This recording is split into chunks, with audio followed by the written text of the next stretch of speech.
गोरु धोआते जाकर इतना किचु हो जाएगा कभी नहीं सोचा था। तो चलो शुरू থেকে শুরু করি। वेलकम टू আমার 12-17 ব্লগ में। तो সকাল সকাল উঠ গিয়া है देखते पाता है। তো আমার ছোট দুশ্মন আর মামা দাদুর বিটি আমার রুমে এসে বসে আছে, আমি আবার চলে যাব গোবর দিতে। তো ফাইনালি দুয়ারে গোবর দিতে লাগিয়ে গেছি।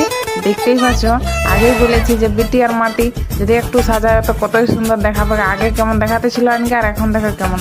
তো গোবর দিতে দিতে আমার গোবর শেষ হয়ে গেছে, গোয়াইলো শেষ আর দেওয়াও হইল না। তো এই যে আমার ছোট দুশ্মন এবার দিবে ঘরে গোবর। এই যে এই ঘরটাতে মানে মামা দাদুর 5 স্টার হোটেলে গোবর দিবে। তো এক বালতি জল নিয়ে গোবর গুলতে চলে গেছে।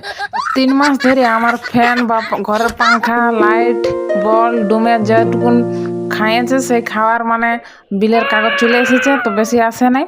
তো এই যে মামা দাদুর 5 স্টার হোটেলে লড়ালড়ি চলছে, তো 2-3 লোক লাগিয়ে পড়েছে আর আমি ভিডিও করে বলছি। তো লড়া হয়ে গেছে। তো ফাইনালি আমার মামা দাদুর বিটি হাঁড়িয়া ভাত রান্না করতে ঠেসে গেছে। তো এইদিকে আমার ছোট দুশ্মন আলো চালপা ছুড়াছে, কেন কি আজকে টুকটুকু আলোপনা দিতে হবে, তাহলে সেই জন্য আর কেউ আলো চালপা ছুড়াছে। আর এদিকে আমার মা বড় বেঁধছে, মানে এটা হবে বিড়া মাটির হাঁড়ির। তো ফাইনালি এই যে দেখতে পাচ্ছ খুব সুন্দর করে মান পাত কাটি নিয়ে এসেছে আর এগুলোকে একটু মুছে নিয়েছে, কেন কি এটা রাখবে হাঁড়িয়া ভাত। আর হাঁড়িয়া ভাতটাকে একটু বাখর মাখাবে এই মান পাতটার উপরে রাখিয়ে। তো এইসব দৃশ্যগুলা গাঁ গ্রামে দেখতে পাওয়া যায়। তো যাই হোক, আমাদের ভূমিজ ঘরে তো হাঁড়িয়া বলেই দিয়েছি, কেন কি হাঁড়িয়া না হলে তো আমাদের বাঁধনা পর পেরাবে না। তো এবার বাকি কাদের কাদের হয় আমি জানি নি। এই যে দেখতে পাচ্ছ পালার বিড়িয়া মানে রাখিয়ে দিল, ওইটা বানাইলোটা। আর এবারেও হাঁড়িয়া ভাতটাকে নামাবে দিয়ে ওইখানতে রাখিয়ে আর সব হাঁড়িয়া ভাতটাকে ঢালবে, কেন কি এটা পূজার জন্য। সেই জন্য আর কি এটা আমাদের ছোঁয়া যাবে না, কারণ আমার মামা দাদুর পিঠে উপাস গায়ে আছে আর হাঁড়িয়াটা ধরেছে, ঠিক আছে। তো এই যে দেখতে পাচ্ছ টেকনোলজি করে বার করছে, সেই একটা ব্যাপার। তো ওটাকে পুরো ভাতটা বার করে নেবে আর এই মান পাতটাই মেলে নেবে, তাহলে কেন কি ঠান্ডা হবে। ঠান্ডা হওয়ার পরে এটার উপরে বাখর ছড়ে হবে। তো এই যে দেখতে পাচ্ছ বার করে নিয়ে আবার পুরো মেলে দিয়েছে আর খাড়িতে করে ওই যে ভাতের ঢেলা থাকে ওইগুলোকে মানে ভাঙছে।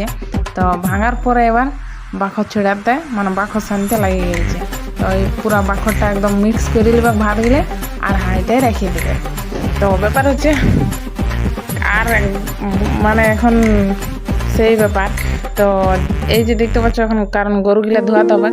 তো গরু এই কারণে আপনাকে ধোয়াতে হচ্ছে, কারণ যা ফ্যামিলি পুরুষ থাকুক না থাকা হয়, সেই ফ্যামিলির মেয়ে হোক বা মহিলারা হোক তাদেরকে সমস্ত কাজে শিখতে হয়। তো কি করবো, আমাদের কপালে কী যে আছে আমরা জানি নেই। তো যাক, এগুলা যেহেতু ছেলেদের কাজ বটে, কিন্তু বাধ্যতামূলকভাবে আমরা 2 বোনকেই করতে হচ্ছে। তো তার জন্যে আমি তোমাদেরকে আর কি শেয়ার করি আমার